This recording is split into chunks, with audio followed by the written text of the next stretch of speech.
La vida de las personas, de las familias, de las organizaciones, de las sociedades, se nutre de tres vertientes.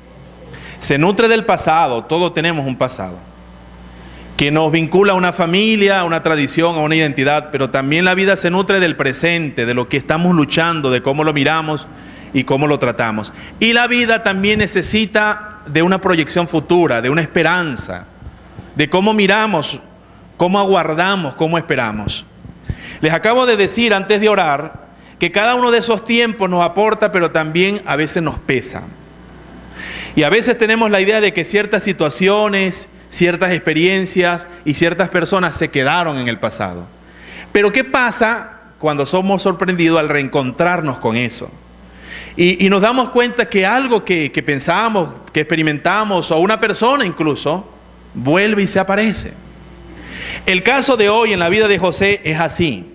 Recordemos que la vida de José, de su padre y de sus hermanos, estuvo vinculado a ciertas experiencias. Jacob, el viejo, pensaba que José había muerto.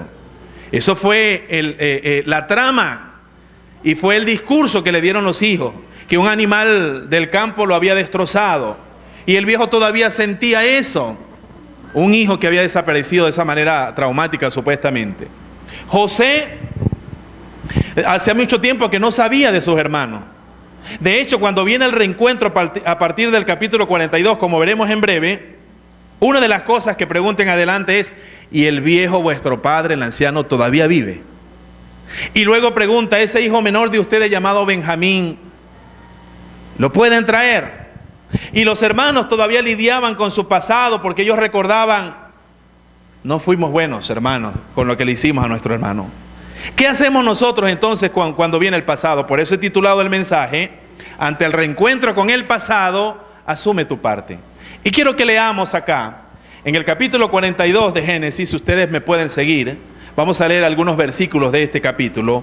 Génesis capítulo 42, versículo 1, dice: viendo Jacob que en Egipto había alimentos, dijo a sus hijos: ¿por qué os estáis mirando? Entonces, lo primero que yo quiero decir con relación a este tema que he planteado es que Dios permite ciertas situaciones y experiencias, Dios permite ciertas crisis en la vida para abrirnos oportunidades, para abrirnos ventanas de oportunidades. En este momento, una crisis alimentaria se convirtió en la puerta que abrió una sucesión de eventos que tenían que ver con el reencuentro, con la reconciliación, con la sanidad del corazón y del alma. Entonces, Jacob, como proveedor de casa, como un patriarca, como una cabeza de casa dilatada y amplia, ante el hambre que estaban viviendo en Canaán, él se enteró que en Egipto había comida y le dijo: ¿y ustedes qué se están mirando? Porque muchas veces, ante determinadas crisis matrimoniales, determinadas crisis laborales, determinadas crisis sociales y económicas, no reaccionamos igual todos. Hay personas que se quedan viendo nomás, o se quedan pasmadas, o se quedan paralizadas por el momento que están viviendo. Y yo lo voy a repetir, es la primera verdad de la cual quiero hablar. Dios permite ciertas crisis en la vida para abrirnos oportunidades de reaccionar, de actuar y de tomar decisiones. Notemos lo que dice el versículo 2. En el versículo 2 del capítulo 42 de Génesis: y dijo el viejo a los muchachos: he aquí, yo he oído que hay víveres en Egipto. Descended allá y comprad de allí para nosotros, para que podamos vivir y no muramos.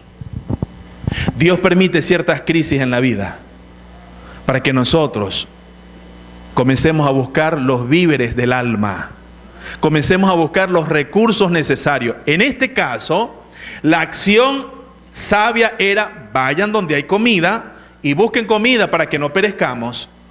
Pero muchas veces en las crisis, las personas, en vez de resolverse a buscar la ayuda, el recurso donde se debe buscar, se paralizan o se dejan morir. Y es el caso de muchas personas. Comentando con mi esposa, consternado por esta situación de la que acabo de hablar y por la cual oramos, y yo pensaba que es muy fácil cuestionar a una persona que tome una resolución trágica con su vida. Pero sencillamente, sin intención de justificar, tal es la debilidad, tal es la carencia que tienen las personas física, emocional y espiritualmente, que resuelven de esa manera. Y los momentos de crisis son oportunidades, en vez de atentar contra nosotros o quedarnos mirando la cara, de ir a buscar los recursos donde se encuentran. Era en Egipto donde había alimento. Pero yo no quiero hablar solamente de la escasez de alimento físico. Es buscar el recurso que necesitamos donde haya, para mi situación del alma, para esos pensamientos que me perturban, para esos sentimientos de temor y vergüenza, para esa situación que confronto con mis hijos y mi matrimonio. Usted debe resolverse en esta crisis que está pasando. Yo voy a buscar los recursos donde estén, para poder buscar solución, no para tomar una decisión funesta o tomar una decisión de la cual pueda después lamentarme mucho o afectar a quienes me rodean. Yo quiero que veamos en el versículo 3 del capítulo 42 que estos 10 muchachos, porque acuérdense que Benjamín era muy pequeñito para mandarlo, todavía estaba pequeño, y Jacob me da la impresión que todavía estaba lidiando con la mala experiencia de José, y llegó a ser un anciano muy temeroso, y dijo: no se lleven a Benjamín, no sea que por el camino acontezca problemas. Los 10 hermanos de José se fueron, descendieron a comprar trigo en Egipto, tomaron la decisión de ir allá. Ahora, una crisis tiene que ser vista de una manera adecuada, porque alguien ha dicho que en el chino, un tipo de pictograma, saben que es una escritura gráfica y compleja, parece que la palabra para crisis que ellos emplean es la composición de 2 raíces. Y cuando se examina, uno encuentra por un lado que está la partícula que significa peligro, pero por el otro lado la palabra crisis también se compone con una palabra que significa oportunidad. Cada vez que yo estoy en una crisis física, emocional, matrimonial, lo que fuera, yo estoy en una situación de peligro. Porque si yo respondo mal a esa situación, yo puedo empeorarlo. Yo puedo cometer un error. O sea, una crisis tiene potencialmente una vía de peligro. Pero una crisis también tiene potencialmente una vía de crecimiento. Esta puede ser la oportunidad para resolver algo, para tratarlo. Esta gente no se imaginaba. Estos que descendieron no se imaginaban lo que se iban a encontrar. Jacob creía a su hijo muerto. Los hermanos lucharon con un sentimiento de culpa que los siguió toda la vida. Lean los capítulos en su casa, 42, 43 y 44, y varias veces dicen: esto nos está pasando a nosotros, porque nosotros hicimos mal contra nuestro hermano. Entonces la crisis económica se convirtió en una oportunidad, en primer lugar, para sanar el corazón del padre angustiado, el anciano. Se convirtió en una oportunidad, en segundo lugar, para que los hermanos se reencontraran, se vieran las caras nuevamente. Se convirtió en una oportunidad para que se reconciliara la familia. Mire, yo conozco situaciones donde solo las grandes crisis han hecho que la familia se reconcilie. Esto se convirtió en una oportunidad para que esos corazones cargados de culpa se sanaran. Porque no se equivoque, no piense usted que por haber metido la basura debajo de la cama, la casa está limpia. No piense usted que porque haber metido las cosas debajo de las alfombras todo está solucionado. Y es muy difícil andar en la vida con una conciencia de culpa, con una carga constante. O no llega muy lejos, o va a andar todo el tiempo por allí sufriendo. Era la oportunidad de mirar de frente a los hermanos. Era la oportunidad de sanar a la familia y reconciliarla. Pero hay una cosa que se pierde de vista.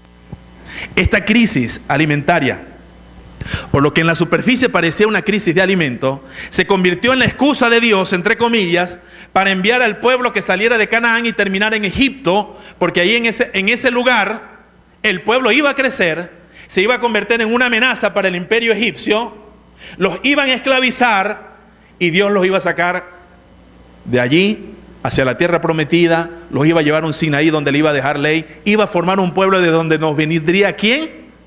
El Mesías y Salvador. Pastor, usted como que está estirando la historia. No, Dios estaba usando esta crisis para que su pueblo terminara donde tenía que terminar, pasara por el proceso que tenía que pasar y al final se constituyera Israel y nos llegara a nosotros el Mesías. Es una cosa impresionante lo que Dios hace con las crisis. El apóstol Pablo dice que a los que amamos a Dios, todas las cosas nos ayudan a bien. Y uno se pregunta, ¿de qué manera puede ayudarle a uno a bien esto malo que a uno le está pasando? O que a uno le ha pasado. ¿De qué manera? Y cerraba yo mi estudio en esta parte con una frase que decía así: detrás de toda crisis está escondido un impensable potencial de oportunidad para mi crecimiento. Nosotros miramos el momento y como no tenemos la capacidad de comprender todo, y no somos como Dios, que dice la Escritura que los ojos de Dios se pasean por la tierra y Él sabe todo lo que está pasando, Dios conoce todos los detalles. Yo no puedo mirar cómo Dios convierte una crisis en una bendición, pero Dios está listo para abrir oportunidades para mi crecimiento, para mi sanidad, para mi desarrollo espiritual.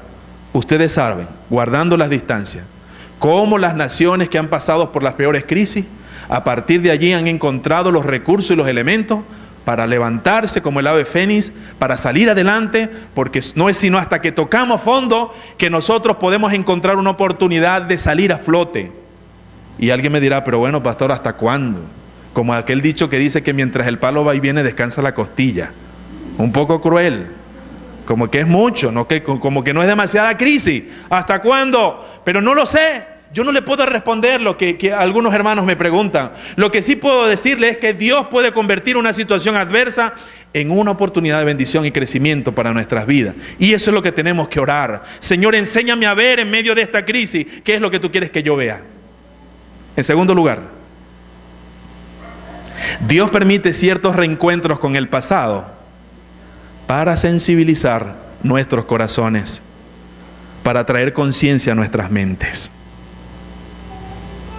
El corazón del viejo, Jacob, se había sometido a muchos dolores. Y yo quiero que leamos aquí varios versículos. Por ejemplo, vean conmigo, por favor, Génesis 42, en el versículo 21. Génesis 42, versículo 21. Después vamos a leer 42, 36 y después vamos a leer 42, 7. Génesis 42, 21 dice, y decían el uno al otro, verdaderamente hemos pecado contra nuestro hermano, pues vimos la angustia de su alma cuando nos rogaba. Qué descriptivo. El hermano diciéndole, hermano, chamo, sácame. Chamo, no me hagas esto. Pana, ¿qué está pasando? Póngale usted con la palabra que sea. Pero estos seres humanos, en vez de escuchar la angustia del corazón de su hermano, dice, y no lo escuchamos. El corazón de ellos tenía un problema de culpa. ¿Cómo podían escuchar la voz de un hermano pidiéndole, sácame de aquí? ¿Por qué me hacen esto? Como escuchamos tantas voces hoy decir, ¿por qué me pegas? ¿Por qué me maltratas? ¿Por qué me abusas? ¿Por qué me haces esto? Aquí vemos una situación de abuso intrafamiliar, de violencia intrafamiliar. Porque hay un hermano clamándole a sus hermanos que lo ayuden, que no le hagan daño, y ellos no se detienen. Y nos recuerda, hermanos, una cosa que hay que observar. Los agresores, usualmente, del cuerpo, de la emoción de un niño, del cuerpo de un niño, los agresores sexuales o como sea, son personas que están cerca y son personas con las que se tiene un vínculo afectivo y que ese vínculo afectivo lo manosean y lo distorsionan para hacerle daño al más frágil de las relaciones. Aquí había un tremendo problema de abuso familiar. Ellos no hicieron caso. El corazón era natural que tuvieran un tremendo sentimiento de culpa. Y por eso dice, por eso ha venido sobre nosotros esta angustia. Todo lo que nos está pasando a nosotros, lo merecemos. Ciertos reencuentros con el pasado, con situaciones que pensábamos que habían desaparecido, con personas que pensábamos que no íbamos a ver más, a veces es la oportunidad para sensibilizar nuestros corazones. Dios le estaba dando la oportunidad a los hermanos de José de lidiar con su culpa. Dios le estaba dando la oportunidad a José de sanar su corazón y perdonarlos. Dios le estaba dando la oportunidad al viejo de poderse reconciliar con la vida, ya cansado, y despedirse tranquilo. Así que la venida del pasado a veces es necesaria porque es la única manera de sanarnos. 42:36. Entonces su padre Jacob les dijo: me habéis privado de mis hijos.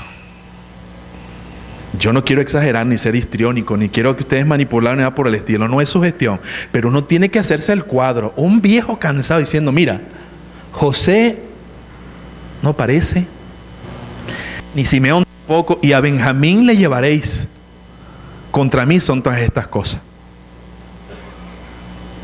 Déjenme quieto, ya yo estoy viejo, chicos. ¿Hasta cuándo angustias y tribulaciones y situaciones y problemas? Pero ustedes quieren ver lo que dice allí en Génesis 42:7. Ahí está. Y aquí les doy a los comunicadores sociales, a los maestros. Aquí 42:7 tiene, ahí yo terminaría un capítulo. Y dijo: mañana continuamos con la historia. Yo lo dejaría aquí. Pero miren, dice: y José, cuando vio a sus hermanos, los conoció.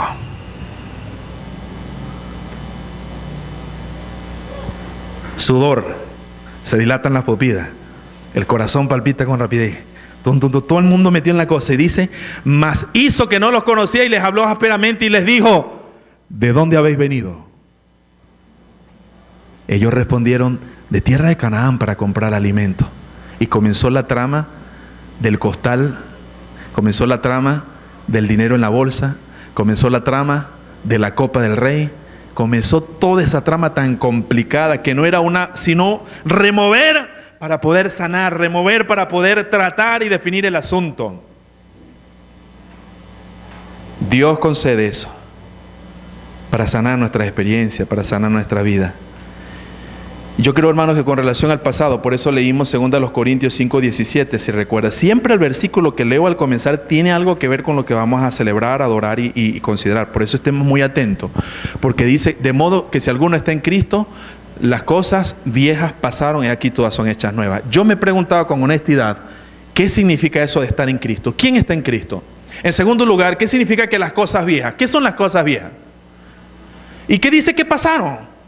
Porque alguien me dice: pastor, bueno, yo conozco a Jesús, yo siento su espíritu, yo creo en su palabra, yo confío en sus promesas, pero yo siento que hay cosas de mi vida pasada que no han pasado, que todavía se aparecen como fantasmas. Y yo sí creo que hay cosas que el Señor borra y quita de una por todas, la sana y la quita. Hay otras con las cuales tenemos que seguir lidiando de alguna manera.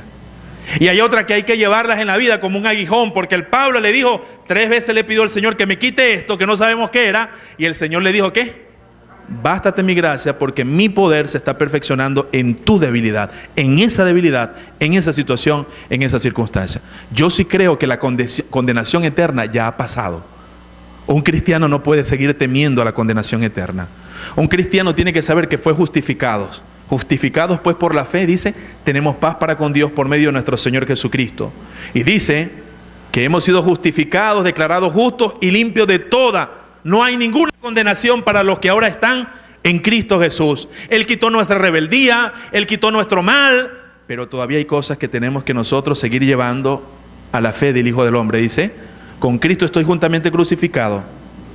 Y ya no vivo yo, mas vive Cristo en mí. Y lo que ahora vivo en la carne, lo que estoy viviendo ahorita, ¿lo vivo qué? En la fe del Hijo de Dios, el cual me amó y se entregó a sí mismo por mí. Hay situaciones que hay que poner en la fe del Hijo del Hombre. Finalmente, hermanos, ¿qué hemos dicho hasta ahora? Dios permite ciertas crisis, ¿para qué? Para abrirnos oportunidades. En segundo lugar, hemos dicho que Dios permite ciertos reencuentros, ¿para qué? Para sensibilizar nuestras conciencias, para sanar nuestros corazones, para hacernos sensibles, porque ha podido una callosidad estorbar nuestra vida. En tercer lugar, Dios permite ciertas experiencias y reencuentros para hacernos parte de su gracia inmerecedora, para mostrarnos su bondad. Yo creo que aquí se le salió la humanidad bastante a José, porque el hombre mezcla temor, gracia, compasión, pero era humano. Porque poner a la gente a pasar susto, dice, no, que ustedes se lo agarraron y agárrenlo ahí, ustedes tal cosa. Una situación difícil. Y la gente llegó a la casa y revisó el costal y dice, mira, aquí está el dinero. Y el viejo Jacob le dijo, me haces el favor y van y le regresan eso. No, y ahora nos aparece una copa y nos piden al hermano. O sea, que los puso como que a sudar. Los puso a sudar. Como decíamos en el llano los chiquiticos, me lo voy a descobrar. No se dice así, se le dice me la voy a cobrar. Pero de alguna manera él los sometió a un proceso de que se encontraran con eso. Y llegó el momento que vamos a ver en el otro sermón, cuando les dice, yo soy José. Y comienza a darse toda esa vorágine de emoción, de lágrimas, de perdón, de arrepentimiento, de reconciliación, que veremos en el mensaje que sigue. Pero hasta ahora, por ahora, sepamos que a veces situaciones vienen a nuestra vida para llevarnos, ¿saben a dónde? A los pies de la cruz. Y a entender que la gracia de Dios es suficiente. Que el Señor toma todos nuestros pecados y que agarra con ellos y lo hace, que los lanza ¿a dónde? Al fondo del mar. Una metáfora que significa no se acuerda, no lo pone entre Él y nosotros, Él los aparta porque no fuimos diseñados para el pecado. Él no quiere ver a sus hijos con ninguno de ellos. Sin embargo, todo el que aparezca, por eso es la disciplina de la confesión todos los días. Entonces, la gracia de Dios no la merecemos. ¿Quién no ha pecado? ¿Quién no ha ofendido a Dios de alguna manera? ¿Quién no tiene una situación del pasado que le afecta? ¿Quién no está lidiando con el presente que le estorba? Bueno, en eso todos somos iguales, pero la gracia de Dios nos alcanza, no la merecemos y el Señor nos la da. Él nos llena de paz, Él perdona nuestros pecados. Dice Primera de Juan 1:9, si confesamos nuestros pecados, Él es fiel y justo, hablando de Jesús, ¿para qué? Para perdonar todos nuestros pecados y limpiarnos de toda maldad. Situaciones nos llevan a los pies de Cristo para pedir perdón, para descansar, para poner la carga que es muy pesada para mí, para renovar mi confianza en Él, para creer en sus promesas, para luchar. También nos lleva a los pies de Cristo para dejarnos acompañar con los compañeros de Cristo, para dejarnos ayudar. Yo voy a terminar con esa apelación, porque es muy triste que nosotros no seamos capaces de buscar y recibir la ayuda donde hay, y que tomemos una decisión solo, cuando Cristo está para ayudarnos, su Espíritu, y cuando Cristo tiene gente que puede ayudarnos a nosotros. No se deje vencer por la crisis solo. Es tiempo de acompañarnos, es tiempo de compartir las cargas los unos de los otros, es tiempo de orar los unos por los otros para seguir adelante.